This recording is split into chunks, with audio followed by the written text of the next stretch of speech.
Hi, everyone. Thank you so much for joining us. My name is Elena. I am with Napa Book Mine. We're so glad to have you here to celebrate this book, Table with a View, The History and Recipes of Nick's Cove by Dena Grunt. Dena is president of Highway 1 Hospitality and oversees all aspects of operations at the company's Northern California businesses. She lives in Petaluma, California with her husband and son. Frank Frankeny is a San Francisco-based food and lifestyle photographer whose work has been featured in over 70 cookbooks, including, of course, this one. I'm going to go ahead and mute myself and let Dena take it away. And make sure you unmute yourself.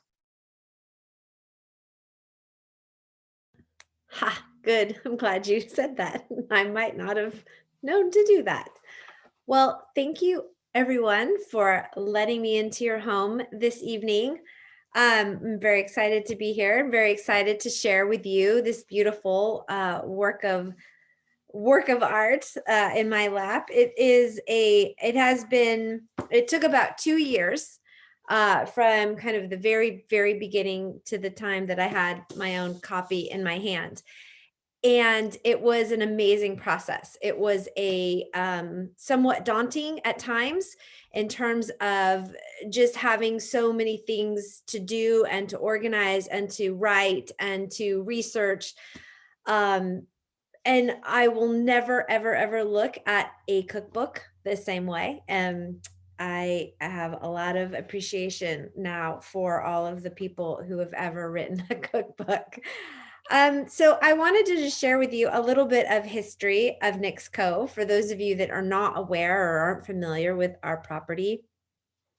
We are situated on Highway 1 on a beautiful stretch between the town of Tamales and kind of like Marshall proper, which is just a few miles down the road. Marshall proper, we say it's where like Hog Island Oyster Company is, Tamales Bay Oyster Company, and there's some homes along Highway 1 as well.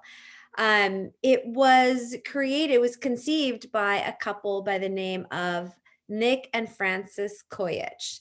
They were married for a couple of years, lived in the Bay Area, and they came to Tamales Bay because her brothers owned a fishing business.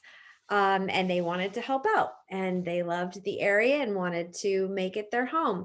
So over the years, Nick was definitely helping out in the fishing industry and the fishing business with the brothers. And then he ultimately really wanted a restaurant and a bar, and they found this place that is now Nick's Cove, and they've created basically what is still there today, which is just an outcropping of buildings and a restaurant and a bar. And today, the buildings are a little bit more luxurious than they were back then, but we have 12 cottages. 5 of them are situated right on the water, literally on stilts. You can hear the tide coming in and out if you are able to sleep in one of those cottages. And then there are 7 across Highway 1, as well as our 2-acre farm that we fondly refer to as the Croft. These buildings were all originally there. They were outbuildings, they were garages. And then in 1999, when it was purchased by Pat Coletto and Mark Franz, they redesigned it and redeveloped it in a way that really paid honored the vernacular, the coastal look. They didn't try to make it something that it wasn't. If anything, they made it just that much more beautiful, but still keeping the same kind of framework and the idea of what was there.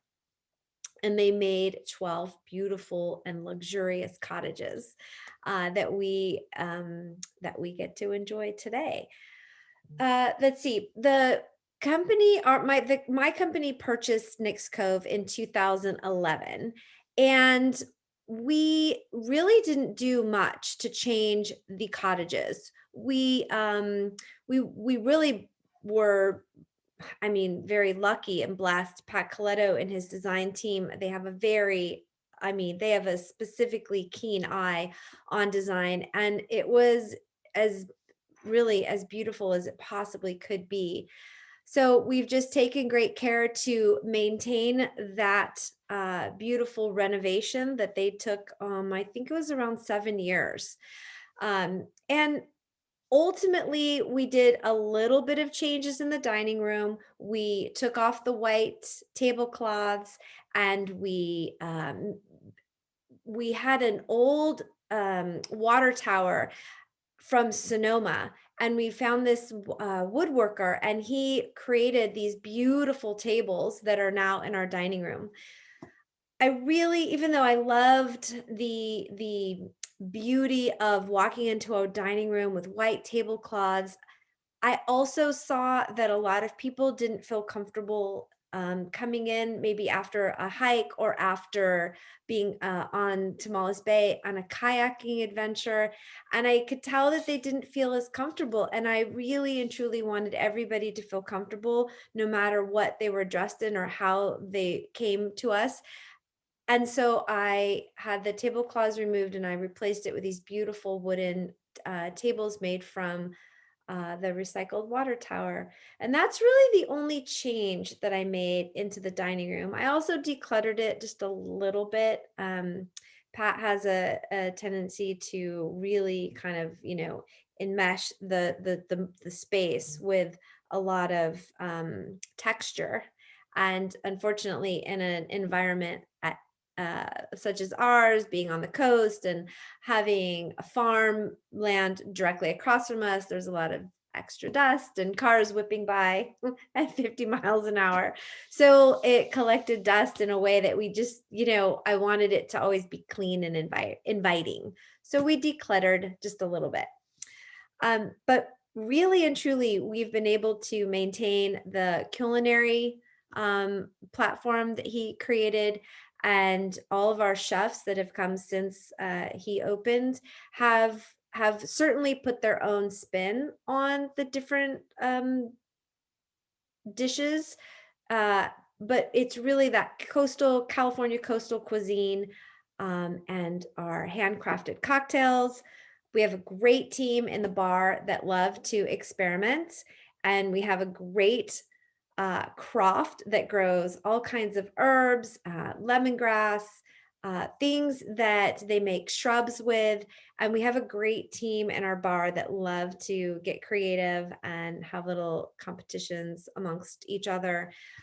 And they come up with these great, we call them croft cocktails, because they come from the ingredients are coming from our croft. And if at any time, if somebody has a question, you're welcome to just put it in the chat. And it looks like we have one question. Oh, maybe not. That's just an information for you guys. So I wanted to read one part, which is, West Marin has really become known for its oyster culture. I mean, and that's been for years and years. Tamales Bay Oyster Company, Hog Island Oyster Company, Bodega Bay Oyster Company. It is the place for oysters. We used to sell Hog Island oysters, but when they opened up their own outlets in the ferry building, and then in Oxbow, and then of course they expanded their operation in Marshall, they couldn't keep up. So we don't get their oysters anymore, but we get Bodega Bay oysters, Tamales Bay oysters, and then sometimes we get oysters from Washington. I think it's a good thing for us to be kind of the place for oysters, not just absolutely local oysters. But I wanted to read a little something from the book, if you'll indulge me. Tamales Bay oysters. West Marin is rich in oyster culture, growing, harvesting, shucking, and devouring. And a Nick's Cove cookbook would not be complete without talking about these ubiquitous and tasty bivalves. A number of oyster farms lie to the north and south of Nick's Cove on Tamales Bay, including Hog Island Oyster Company, Tamales Bay Oyster Company, referred locally to as TBOC, and Bodega by Oyster Company, as well as operations by smaller farmers who rent space from some of the larger producers.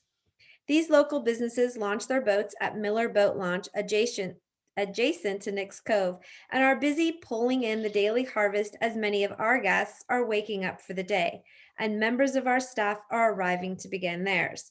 Throughout the week, droves of cars make their way along Serpentine Highway 1. Many stop along this eastern stretch of the highway for the devouring part of West Marin's oyster culture.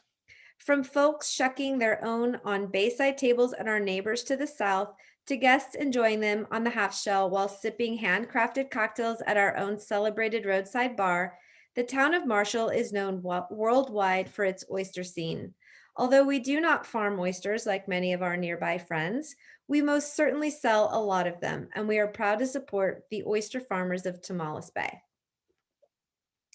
I think what is fantastic about our location is that we are in the heart. I mean, we are truly in the heart and soul of all of the things that um, San Francisco restaurants really put on their menu. You know, they really want to focus on the farmers, and they are local. They're definitely local to San Francisco because they're maybe not even an hour drive.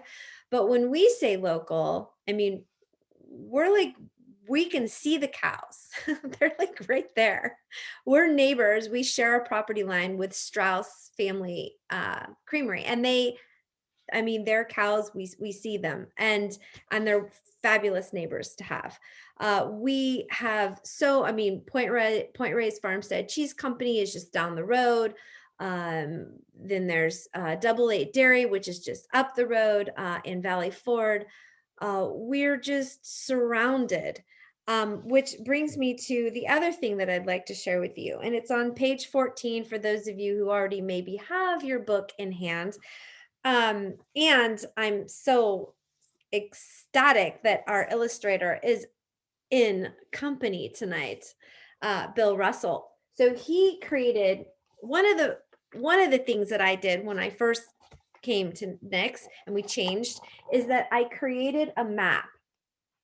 And I don't know if you can see this or not, or how well you can see it, but Bill took a bunch of ideas mostly from my brain, but also I had spent hours and hours scouring this archive. I believe it was a San Diego library archive online. I mean, it was a deep dive.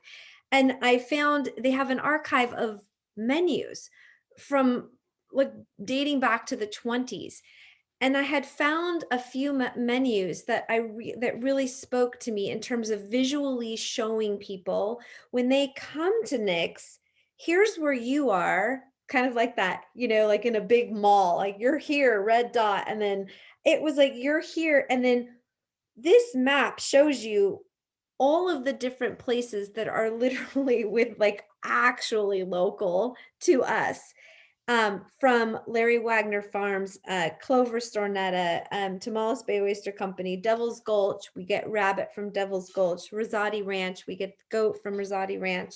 Stemple Creek. Our burgers are Stemple Creek beef. Cowgirl Creamery.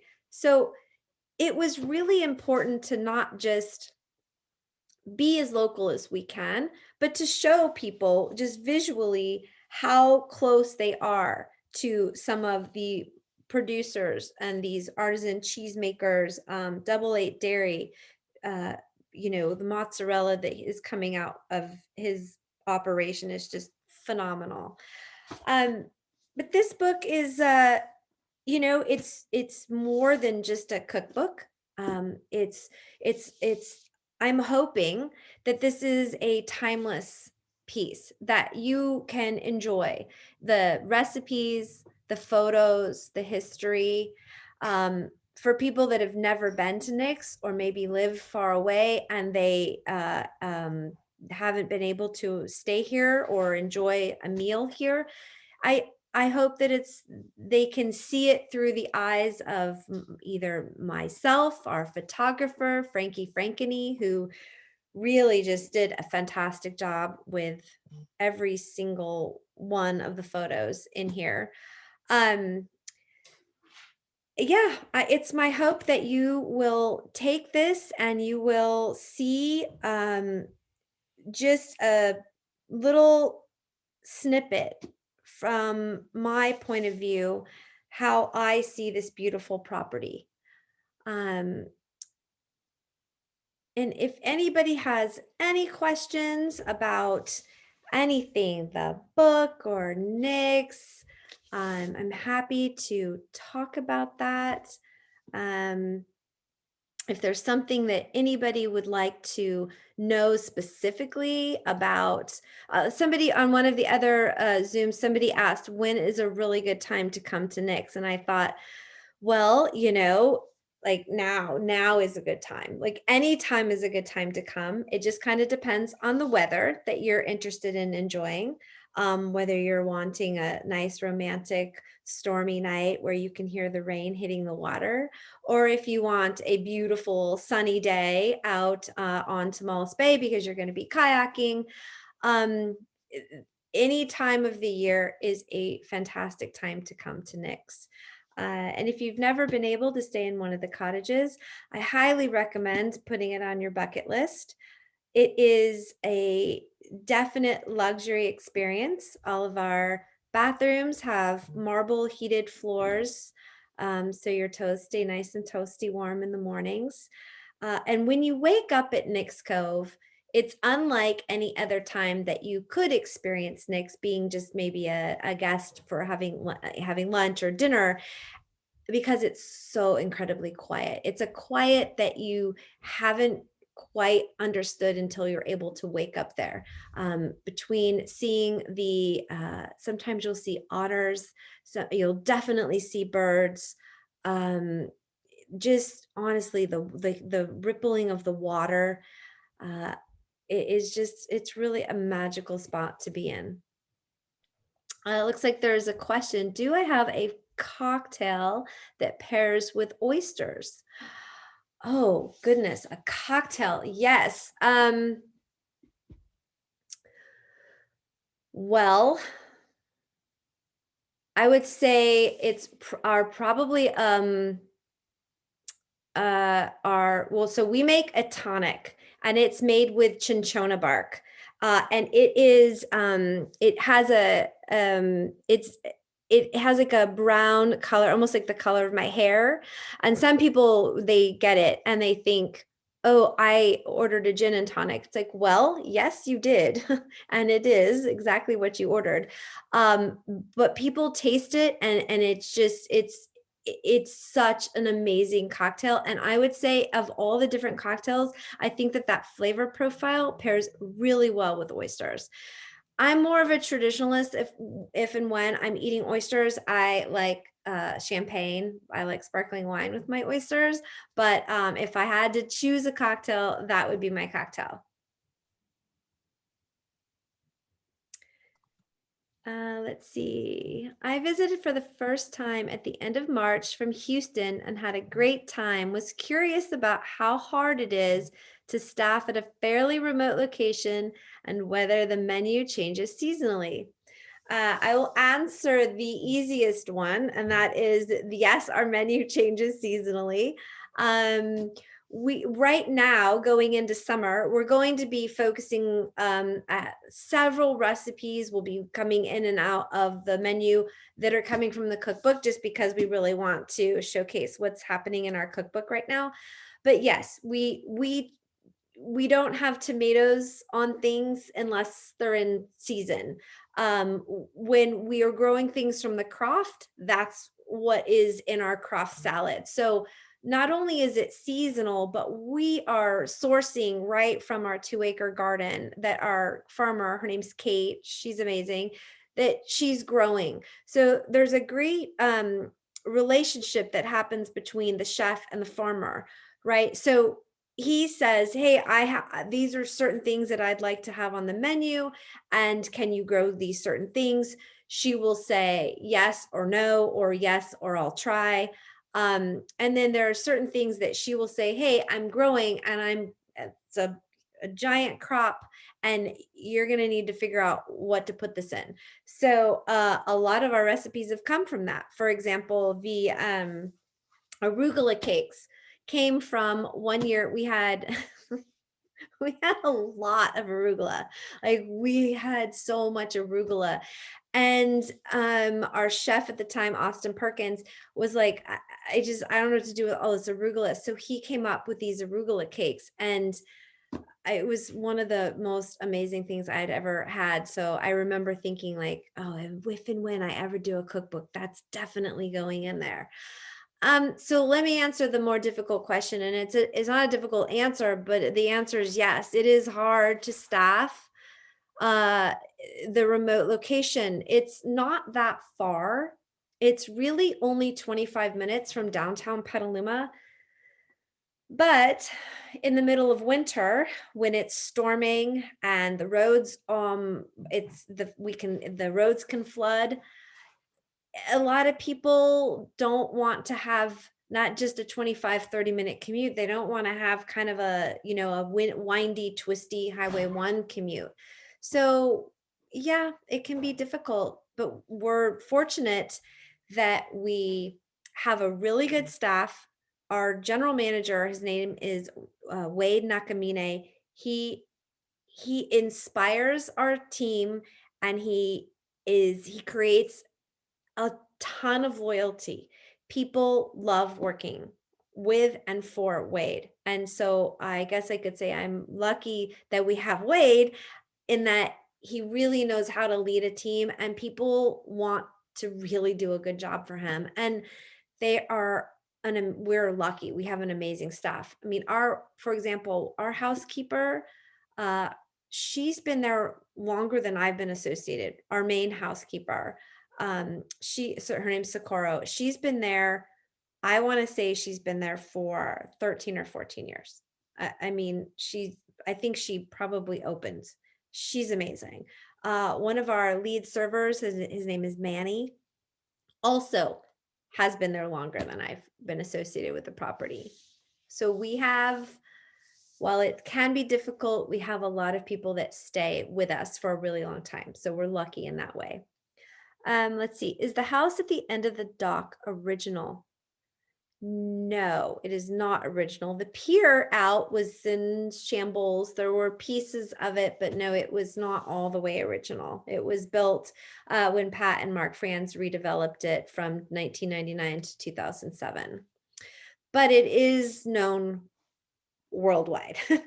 People refer to it as the boathouse, the boat shack. It has lots of different names. It's really one of the most fun things about Nick's Cove, in that it's just a community space down there. So we don't really monitor it down there. There's a place that you can plug in your or airdrop or plug in your iPod or your iPhone, and you can play your own music. There's a piano, there's a wood burning stove, a couple tables, chairs. Before COVID, we always had a big giant jug of water and glasses so people could just get glasses. I have heard through the 11 years that I've been associated with Nick's, I've heard over the years that people have met some of their best friends in the boat shack. They were down there, they were eating, they were drinking, another couple showed up and they start drinking and they start talking. Next thing you know, they're, making plans to connect because they live near each other. It's just one of those great little spots. And when you're out there, it's all the way on stilts. In fact, I was just out there with my husband and one of our really good friends the other night for dinner, and it was really, really windy. The last week and a half has just been just insanely windy out there. And it's, I mean, you can feel it when you're out there. It moves when it's really windy, which is, I actually like that. I think it's really fun. Let's see, another question. How did you end up interested in acquiring the property? Looking forward to coming back one day. Well, so in 2010, one of the managers was the father of my son's friend from kindergarten. And my background is human resources, organization development. coaching and accounting. And I had been doing some contract work for a few years with an HR company, and my contract was it was on assignment and it was coming to an end. It was a bank in Sonoma. And he said, "Hey, I don't know if you are interested, but we have a part-time HR accounting position open." And I met with Pat Coletto, and he, hired me on the spot. And so that's how I originally became associated. I was just working 20 hours a week. I did their HR, their accounting, their payroll. I did some OD. And then I started doing some operations.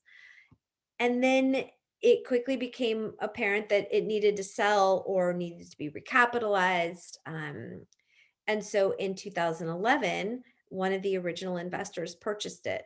His name was Prescott Ash. And he purchased it. And then we met, and he asked me to just take it on full time. And so I did. I was excited. I mean, it was something new, and I felt like I could sink my teeth into it. And then just over the years of working, he, as part of my compensation package, he just basically gave me ownership. And sadly, he passed away last July. So, uh, so I'm still an owner, and now we're working through, because the trust on his side owns it now. But yeah, I mean, I think I think it was less that I was interested in acquiring it. I think it just acquired me. It found me. Well, oh, do you have a local fish dish on the menu? Well, so there is fish in the Cioppino, and local. I mean, local could mean, just like San Francisco. San Francisco probably has more local fish than we do because they're right there. But local, yes, we use local fish purveyors, and they use local fishermen. We try very hard to use what's in season. So as soon as, like, halibut is going to be coming in season, and that will be fresh, locally sourced, locally caught halibut. We try very hard to always have something that is local and fresh from, I mean, we never use frozen fish, but fresh, like, in the terms of seasonally, I should say. And it's hard because, yes, we're coastal cuisine, we're seafood, but there aren't always that popular fish that's always in season. So sometimes we do have farmed fish because people come to Nick's and they expect fish to be on the menu. So it's kind of a push and pull.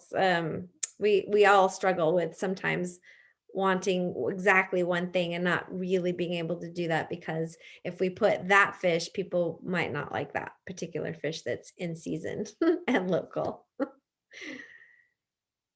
Well, I hope that I have been able to give you kind of a brief introduction to our book. Um, and I hope that you will buy it and enjoy it. And then, last thing I would want to say is that I hope that you are all on here because you love and support your local bookstore. I know that we have a lot of love for our, I mean, I don't live in Napa, but I'm so appreciative that you had me tonight. But we love our local bookstore, which is Copperfields here in Petaluma.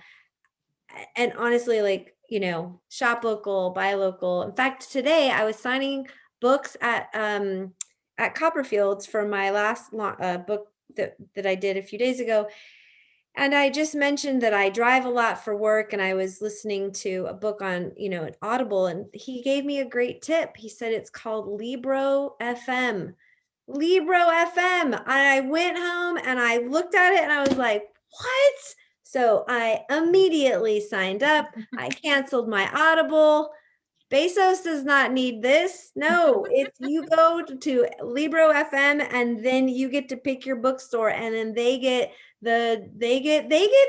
all the credits. That's who it should be going to. If I'm not going to buy a book from the store because I'm on the road and can't read while I'm driving, I'm going to give it in some way. So Libro FM. Is that right? Is that? Yes, Yes. yes. We also partner with Libro FM. They are fantastic. They have great help support staff. Also, they're super responsive, and their inventory is pretty much the same as Audible, which is of course owned by Amazon. Yes.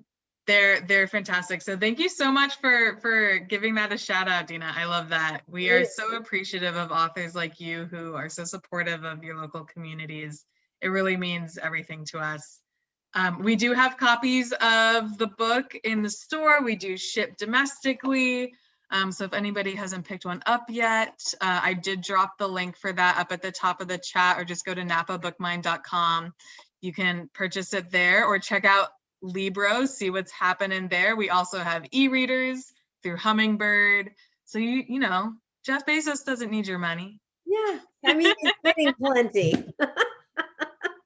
He doesn't need a second super yacht, I promise. He doesn't. Well, thank you, Dena, so much. And what a treat also to have Bill Russell here, who's featured in the book as well. Thank you all so much for joining us on this evening. I hope you all just have such a wonderful evening, a wonderful week, and definitely go get yourself some oysters at Nick's Cove, buy yourself a book, have a nice Memorial Day weekend. Thanks, everyone. Thanks. Thank you so much, everyone.